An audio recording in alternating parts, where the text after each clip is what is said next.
מיכל מעוגה co.il, ברוכים הבאים למטבח שלי. אני רוצה היום להראות לכם איך מורחים קרם על עוגה מבלי ללכלך את כל העולם ואשתו. יש לנו עוגה כאן במשטח, אני לוקחת ניירות שאיתם עוטפים כריכים, אני גוזרת עם מספריים ומניחה מתחת לעוגה באופן שהנייר יכסה חלק מהמגע שלנו.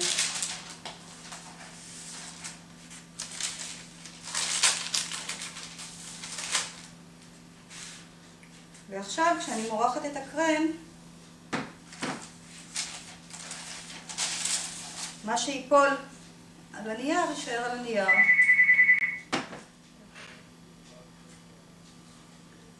כאן אתם יכולים לראות שהקרם נזל על הנייר, ומיד כשאני אסיים למרוח את הקרם על העוגה,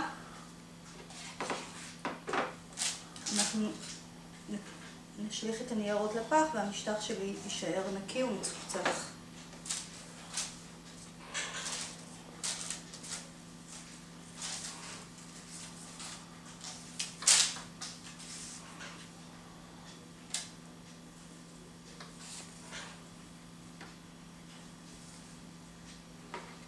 זהו, העוגה כולה מרוחה בקרם.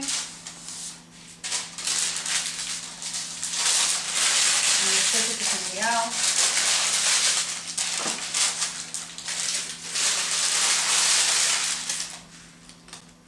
זהו, העוגה מרוחה בקרם. המשטח נשאר נקי ומצוחצח.